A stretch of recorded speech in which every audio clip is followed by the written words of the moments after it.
Donc aujourd'hui on va faire un résumé de la nutrition et on va parler également du mois de Ramadan et les bénéfices du jeûne.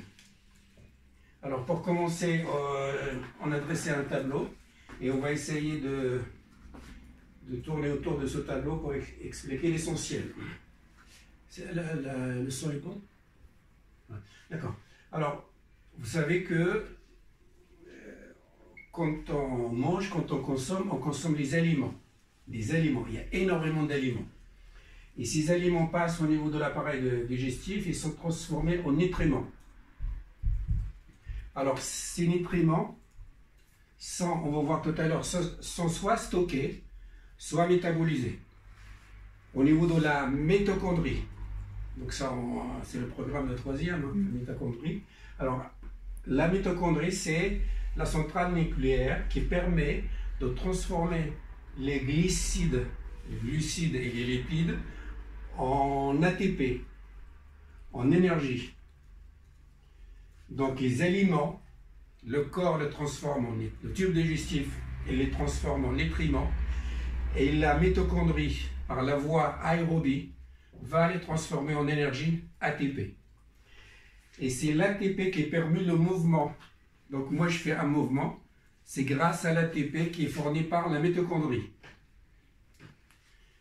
Ce qui permet, quand on fait des mouvements, c'est de l'énergie, on arrive à calculer les dépenses énergétiques. Ça on sait le faire. Et quand on sait faire calculer les dépenses énergétiques fournies par le corps, on arrive à calculer les apports. C'est important. Donc à partir du 15e siècle, 16e siècle, on arrive à faire ça, la calorimétrie, qui permet de calculer les dépenses pour avoir les apports. Alors, et donc on arrive à voir les apports énergétiques, c'est comme ça qu'on dit que on arrive à savoir, à connaître la quantité qu'il faut consommer. D'accord? Et un corps, il a un poids. Un corps, il a un poids. Et ce poids, il y a un poids idéal. Et ce poids idéal doit rester stable. Doit rester stable. Et pour que le poids reste stable, il faut que les apports soient égaux, soient équivalents aux dépenses. Et les dépenses énergétiques, ou les apports égales aux apports énergétiques, c'est entre 30 et 35 kilocalories par jour.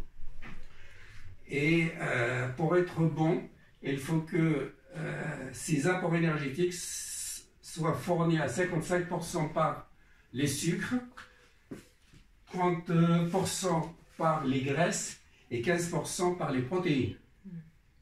D'accord? C'est important ça. Parce que tout ce qui est, j'ai pas de derrière rouge, et toute la nutrition, toute la diététique va tourner autour de ça. C'est-à-dire que, alors pour vous dire que la diététique, la science diététique va s'occuper de ça. La nutrition, c'est une spécialité médicale, va traiter ça. Et ça. Et donc, ce qu'on consomme doit être à 55% des sucres. Et dans les sucres, il y a les lents, il y a les rapides. Et les rapides doivent fournir un pourcentage inférieur à 20%. Le reste doit être des sucres lents, les féculents. D'accord? Donc à 50%, c'est des sucres. 30%, 55% c'est des sucres, 30% c'est des lipides et 15% des protéines. D'accord? Les sucres lents doivent former 80%, au moins 80% de la ration glucidique. C'est important. Hein? D'accord? Donc ça, ces chiffres, il est important à retenir. C'est ça ce qu'il faut. Et chacun peut le calculer. On fait 70 kg, on est à peu près à 2800 kilocalories pour la journée. Pour la journée. cette quantité d'énergie, on peut la prendre en un repas, comme on peut la prendre en 10 repas. C'est rien. Mais par jour, il faut faire un repas. Il faut faire un repas, parce que notre métabolisme, il est permanent. L'utilisation de l'énergie au niveau du corps, elle est permanente. Le cœur, il ne s'arrête pas de battre. Les poumons ne s'arrêtent pas de bouger pour récupérer l'oxygène. Les intestins, ils travaillent tout le temps. S'il y a un organe qui travaille sans cesse, lui, il n'a pas de... C'est pas comme le cœur, c'est rythmé. L'intestin, lui, il n'est pas rythmé. Il travaille tout le temps pour pouvoir métaboliser. Et il faut savoir également que 10% de ce qu'on mange, il est consommé par l'intestin. Comment on dit l'intestin en anglais? Guts. Yes. Voilà. Donc c'est 10%, ça sert à digérer. Donc ça c'est important. Ok, c'est bien. Ça c'est le premier passage. Donc la diététique, la nutrition, et on a ces pourcentages. Alors le deuxième, normalement on doit avoir que ça entre 30 et 35 kilocalories par kilo et par jour. C'est fondamental. On a besoin que de ça. On peut le prendre en plusieurs repas, 6 par jour, comme par exemple les gens qui sont opérés, ou bien on peut prendre un repas par jour. C'est rien. Mais l'idéal, c'est deux repas par jour. Un le soir et un le matin. C'est rien. Ou à midi. Hein, d'accord? Et là, on le blesse. C'est ça? C'est que quand il y a un excédent d'énergie, c'est-à-dire, ça c'est le deuxième point, quand on a trop d'apports et moins de dépenses, c'est-à-dire, on a 2000 kilocalories par jour de dépenses énergétiques, mais parfois, on mange plus que ça. Je peux passer. On mange plus que ça. Qu'est-ce qu'il fait le corps? Le corps, c'est une machine merveilleuse. Quand il y a trop de sucre, trop d'énergie, il va la stocker. D'accord?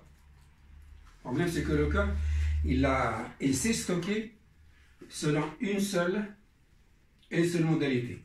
C'est les graisses. Parce que les graisses, 1 gramme de lipides, il donne combien d'énergie? 9. Les glucides, le sucre, combien? 4. Les protéines, 4. Donc, le corps va stocker l'énergie, mais se forme de graisse. D'accord? La seule façon qui permet au corps de stocker beaucoup d'énergie, c'est les graisses, parce que les graisses contiennent beaucoup d'énergie. S'il stocke la même énergie avec les sucres, on a 11 pour 55. C'est-à-dire que si quelqu'un fait un poids de, je ne sais pas, de 100 kg, s'il stockait les sucres, sous forme de sucre, ben il ferait 180. D'accord? En fait, c'est ça. S'il stockait sous forme de sucre, le poids il serait grand. Hein, d'accord? Et ce n'est pas seulement le problème. Il va stocker l'excès d'énergie sous forme de graisse. Le problème, cette graisse-là, il va devenir toxique. D'accord? Donc, quand elle est stockée, elle est toxique. Il est toxique comment? Deux phénomènes. Il va provoquer un phénomène inflammatoire.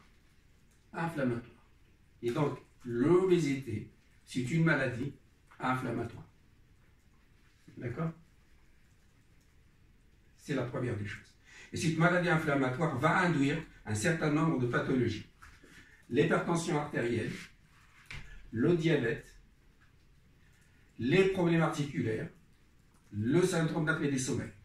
Et puis, j'ai oublié un, c'est la dyslipidémie. L'hypertension artérielle, le diabète, le cholestérol, les problèmes articulaires, des articulations portantes, et puis le syndrome d'apnée du sommeil sont liés à l'obésité. Et la deuxième chose qui est actuellement, il y a énormément de recherches sur ça, c'est le stress oxydant. C'est-à-dire que quand les aliments passent au niveau de la mitochondrie, en fait, c'est la voie aérobie. Il utilise l'oxygène. Le problème, quand il y a trop d'énergie, il y a trop d'oxygène. Et cette réaction entre trop d'énergie et trop d'oxygène va produire ce qu'on appelle les radicaux libres. Les radicaux libres, c'est le stress oxydant. Ces radicaux libres sont très toxiques au niveau des protéines et surtout, je vous ai expliqué ça, mademoiselle, la dernière fois, surtout l'ADN. Il va attaquer, il va être toxique, il va provoquer un effet délétère sur l'ADN. Et quant au l'ADN, on dit quoi? Les gènes. Et si jamais il provoque, il détruit, il dénature l'ADN, automatiquement, il va dénaturer les gènes. Et quand on dit des gènes, il va avoir des caractères, des comportements, des maladies. Ok? Donc par l'intermédiaire de syndrome inflammatoire et par l'intermédiaire de stress oxydant. D'accord? Donc ça, j'en ai parlé. Les maladies métaboliques liées au surpoids et à l'obésité, j'ai parlé également des stress oxydants. Donc, le monde actuel, les chercheurs, ils ont dit qu'il faut faire quelque chose. On ne peut pas laisser les gens mourir comme ça par le surpoids. Donc on a essayé les régimes. On va essayer les régimes. Le problème avec les régimes, il y a 1% qui marche. C'est-à-dire si vous prenez 100 personnes qui font des régimes, il y a un qui va réussir, qui va durer dans le temps avec son régime. D'accord? Ok. Les statistiques. Hein. On peut parfois avoir un 5 sur 100, mais limité dans le temps. C'est ce qu'on appelle l'effet yo-yo. C'est-à-dire ça marche quelques jours, après c'est l'échec. On a pensé, il y a un génie qui a pensé à ça pour dire, ben voilà, on a trouvé la solution. Il faut retirer l'estomac. Voilà. Donc on a retiré l'estomac, c'est ce qu'on appelle la chirurgie bariatrique. Conseillé par la sleeve. Sleeve, c'est ça, c'est la manche en anglais. C'est la sleeve, c'est là qu'on retire le 3/4 de l'estomac pour faire une manche. Comme ça, on réduit la capacité. Alors, je vous rappelle que l'IMC, donc chacun peut calculer son IMC. Voilà. C'est pourquoi on a trouvé ça. C'est l'indice de masse corporelle, c'est le poids sur la taille au carré. Il ne faut pas qu'on dépasse 25, c'est d'accord? 25 minutes, c'est bon?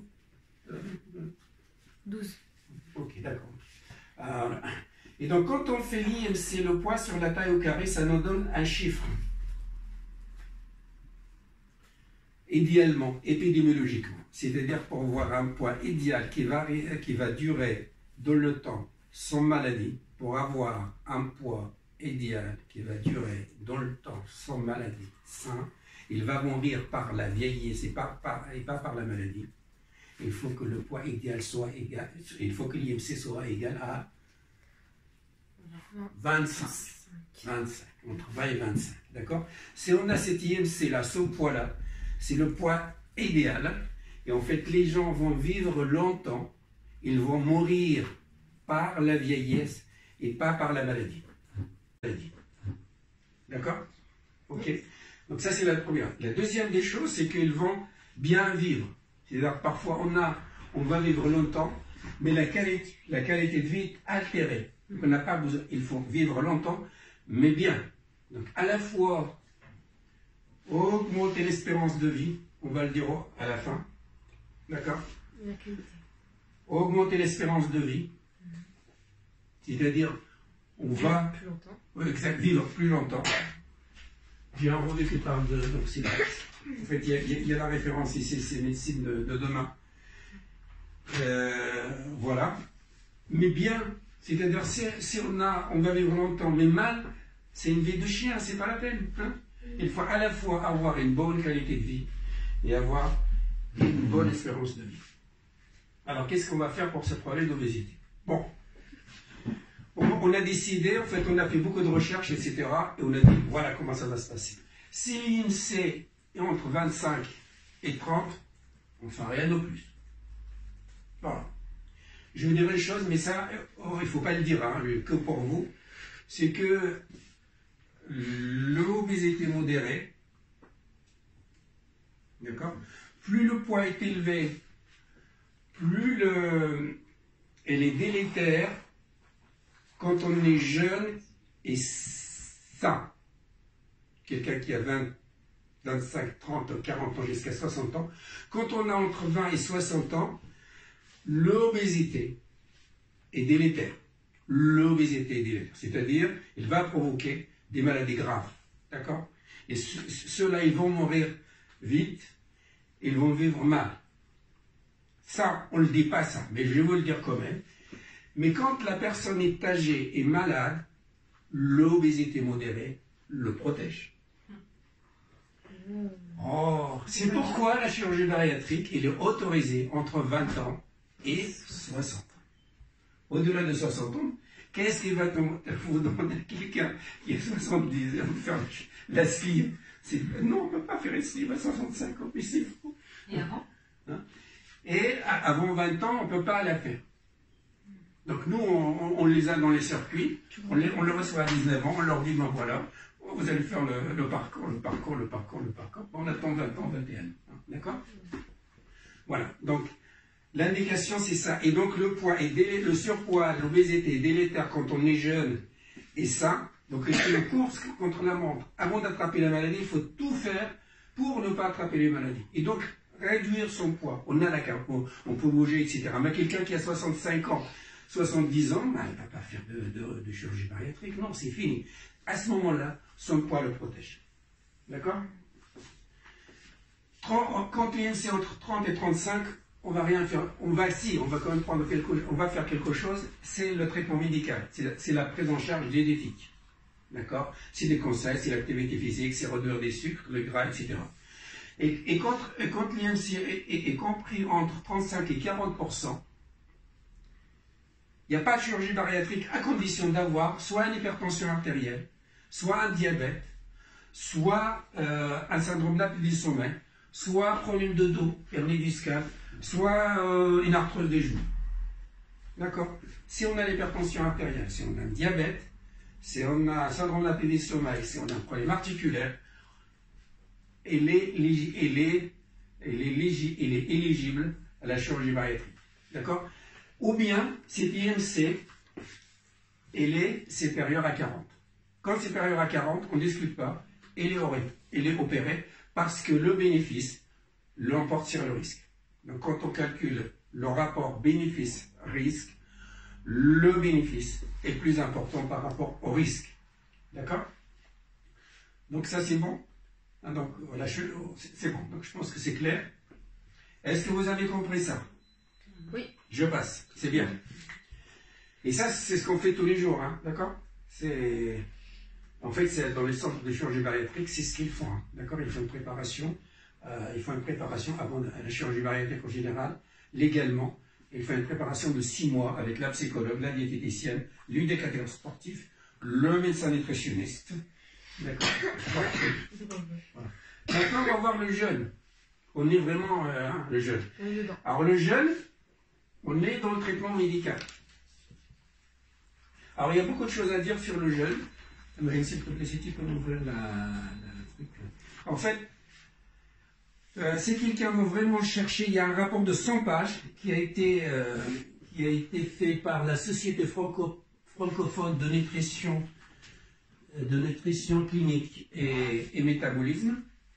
Et en fait, tout ce qui a été fait, et c'est une étude, en fait, c'est quelque chose d'officiel, hein, c'est un rapport officiel.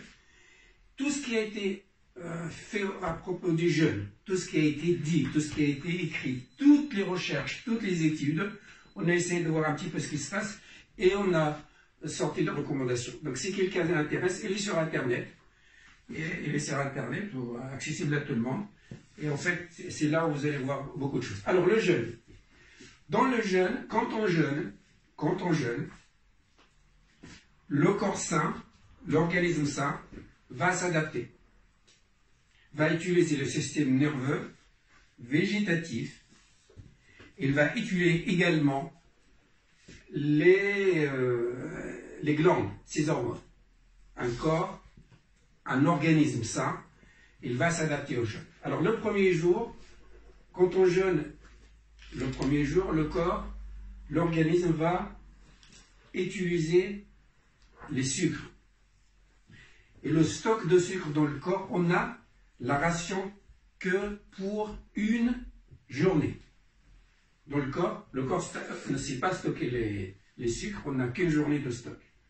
Quand on jeûne une journée, il va l'utiliser. Il n'y aura plus rien. Si on continue à jeûner, il va commencer à utiliser les protéines, la masse musculaire. On en a la masse musculaire. D'accord? Il va utiliser ça. Le problème avec la masse musculaire, à un certain moment, si le corps continue à utiliser la masse musculaire, il va se fragiliser. Parce que les muscles, c'est le mouvement, c'est la défense, c'est les anticorps, c'est les cellules grâce aux muscles. Ce phénomène d'adaptation ne va pas durer longtemps, quelques jours à une semaine. Il va être rattrapé par un autre phénomène, c'est que le corps va utiliser les graisses. D'accord? Et cela, on peut utiliser les graisses jusqu'à 40 jours. C'est la famine. Sidna Moussa, il a jeûné. C'est rien parce qu'il a utilisé ses stocks en graisse. Et pourquoi il utilise ça? Pour pouvoir protéger les muscles. D'accord? Et les muscles, parce que c'est important. S'il n'y a pas de muscle, on ne peut pas respirer. S'il n'y a pas de muscle, le cœur ne va pas battre. Il fait ça grâce à son système nerveux et à ses sécrétions hormonales. D'accord? Mais nous, dans le ramadan, on n'est que là.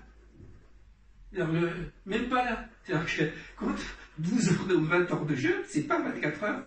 Et donc, il va utiliser que les sucres. Il ne va pas utiliser ni les protéines, ni les lipides. Donc, ce qu'on a comme stock de graisse, on l'aura après le ramadan. D'accord? C'est pas pendant le ramadan qu'on va perdre les protéines, les muscles musculaires qu'on a, on ne va pas les perdre. D'accord? Mais il faut comprendre les choses. C'est fondamental. Et ça, vraiment, je vous le dis, je pense que ça sera clair. Un organisme sain va s'adapter au jeûne par l'intermédiaire de la thyroïde, d'accord? Par l'intermédiaire de l'adrénaline, qui est sécrétée par les surrénales, par l'intermédiaire du pancréas, qui va sécréter à la fois le glycagon, il va sécréter pour les diabétiques et l'insuline. D'accord? Et donc, il va quand même consommer. Et le mécanisme de jeûne passe par un effet anti-inflammatoire. Il est marqué dans le rapport. Un effet inflammatoire, un effet anti-inflammatoire et également un effet, il va renforcer les défenses. Et le jeûne, il est bénéfique en cas de surpoids, mais également bénéfique en cas de poids normal. D'accord? Pour un organisme sain, on va tirer bénéfice du jeûne. Parce que lui, il n'écrit pas. D'accord? Et il va être bénéfique. Le jeûne est bénéfique pour un organisme sain. C'est clair? Le problème, quand l'organisme est malade,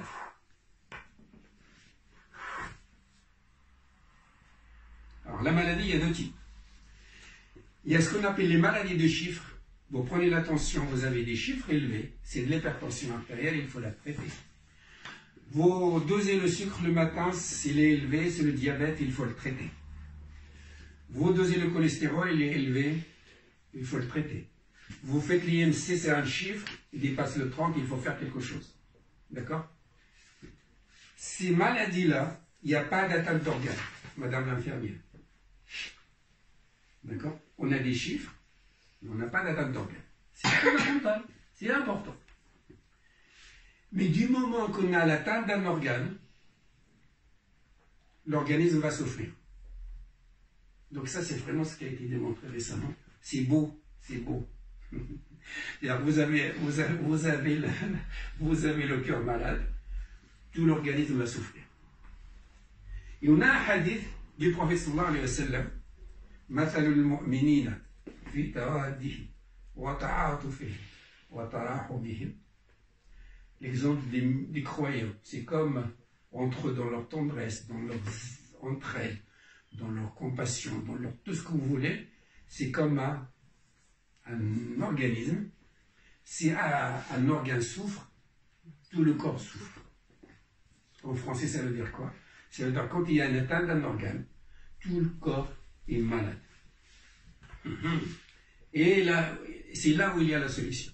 Quand un organe est malade, il ne peut pas s'adapter au jeûne. Il ne peut pas s'adapter au jeûne. D'accord? Et le jeûne est potentiellement délétère. Quand on est malade, On ne va pas jeûner. Donc, vous avez des millions d'articles sur Internet qui disent qu'on va soigner les maladies par le jeûne. C'est Faux. faux. Ok? Ok. Mais attention, mais on peut soigner. Mais quelqu'un qui a l'hypertension artérielle, j'ai 25 minutes, donc il me reste 5 minutes. Pour l'hypertension artérielle, quelqu'un qui n'a pas d'atteinte organe, il peut jeûner. Pour un diabétique qui ne prend pas ni d'insuline, ni des médicaments, mademoiselle infirmière, qui stimulent l'insuline, comme le glucophage, il peut jeûner parce que le glucophage, elle ne provoque pas d'hypoglycémie. Ok? Yes? Yes. Yes. C'est clair ici? C'est clair. Parfait. Donc l'essentiel est dit. Hein, d'accord? Maintenant, on passe un petit peu à l'activité physique. Notre corps, il est fait pour avoir 5 choses. La première, la diététique, l'alimentation. La deuxième, le sommeil, elle est fondamentale. Troisième, l'activité physique. Quatrième, la pratique spirituelle. La pratique spirituelle. Bravo, la pratique spirituelle. Actuellement, il y a énormément de recherches. Et en fait, j'ai une référence, elle a été publiée récemment dans notre revue, c'est la réalité cardiologique. On insiste beaucoup sur la spiritualité. C'est-à-dire que la pratique de la spiritualité, d'accord, ça renforce le système immunitaire et donc, au final, ça améliore la qualité de vie et ça augmente l'espérance de vie. Quand on pratique la spiritualité, mais la spiritualité, c'est-à-dire par exemple pendant le mois de Ramadan, essayez quand même de renforcer. Quand on fait de la promenade, quand on fait l'activité physique, on fait des sorties. Alors, on n'a pas parlé des calories tout à l'heure, mais c'est rien. Les sorties par exemple de 4 heures, 8 heures, c'est bien. Quand on fait 8 heures de marche, on est à peu près à 2000 kilocalories de consommer. D'accord? Mais l'activité physique également. Si le jeûne protège la masse musculaire, l'activité physique fabrique la masse musculaire, les protéines. D'accord? Et la maladie, toutes les maladies, quelle que soit la maladie, le point final, le dénominateur commun, il dégrade la masse musculaire. Donc le corps est fragilisé par la maladie. Donc, la seule chose à faire, c'est de marcher parce que l'activité physique fabrique la masse musculaire. Et donc, il faut avoir une pratique spirituelle permanente, régulière. C'est pas saisonnier, c'est pas ramadanique. Il faut avoir quelque chose qui va durer dans le temps.